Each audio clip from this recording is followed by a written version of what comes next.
Muito bom dia. Commodities agrícolas como trigo e soja continuam caindo na mínima nos últimos 5 dias e o petróleo continua volátil. No começo do mês de junho, o petróleo WTI negociado em Nova York estava na casa dos $120 e agora por volta de 108. Estamos falando de uma queda já de $12, mas ainda continua bastante volátil. Aquela briga entre um aumento da demanda por conta da reabertura dos países versus esses mesmos países que estão subindo os juros. Isso pode frear a economia e diminuir a demanda. Isso traz volatilidade nos preços. Bom, no Brasil, o que a gente viu ontem foi dado importante sobre a ata do FONC, ou seja, o Banco Central deixou a porta aberta para subir os juros novamente no mês de agosto, se as condições de inflação persistirem no Brasil e no mundo, e também ele frisou que vai deixar os juros altos por um tempo até trazer a inflação para a meta de novo. Isso fez com que o real se valorizasse frente ao dólar, uma vez que taxas mais altas de juros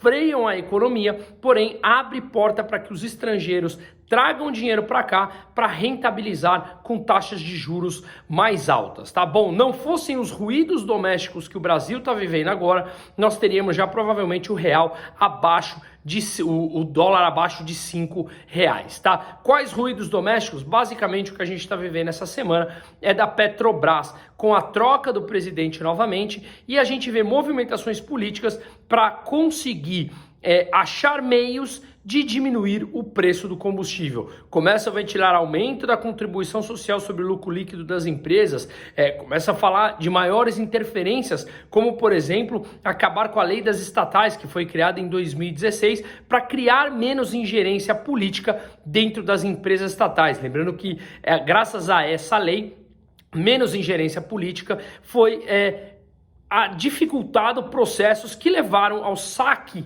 ou quase a quebra das empresas nos anos do governo do PT, que praticamente saquearam a Petrobras e usaram ela como cabide político, como a gente muito bem sabe. Portanto, o que eu quero dizer é que qualquer interferência no preço pode sim trazer um rebote muito maior na inflação, que é o que essas decisões curto-prazistas querem e pretendem falar ou passar para a população de que estão fazendo alguma coisa. Não há solução no curto prazo, porque isso é um problema mundial, como eu já venho falando ao longo dos últimos dias. O que tem é sabermos entender os posicionamentos e as decisões de longo prazo, que só assim, com reformas e abertura de mercado, a gente vai conseguir trazer o preço para baixo de forma estrutural dos combustíveis e não com soluções tampões que a gente normalmente acaba trazendo maiores problemas no médio e no longo prazo. Além disso, foram divulgadas diretrizes do programa econômico do PT ontem, em que, além da briga interna que eles tiveram lá, o Eduardo Suplicy brigando com o Mercadante,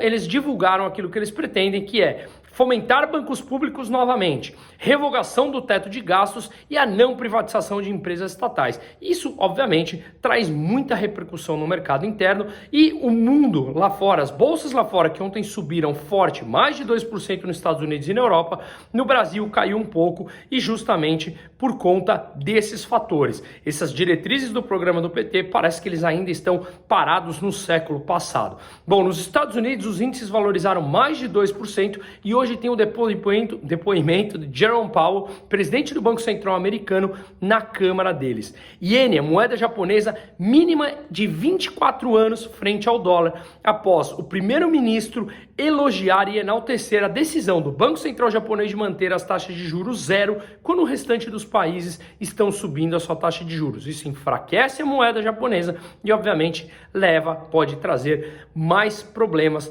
domésticos por lá. E o rublo russo, a moeda da Rússia, está no maior valor frente ao dólar desde 2015. Alto superávit em conta corrente e uma maior demanda mundial por óleo e gás faz com que a moeda se valorize. Obviamente, esse alto superávit em conta corrente vem porque ele continua exportando petróleo e gás para o restante do mundo, mas ele está com sanção e não consegue importar. Isso traz um superávit em conta corrente, uma entrada de dólar muito grande e faz com que valorize o rublo russo, que de novo está na máxima desde 2015. Uma ótima quarta-feira para todo mundo.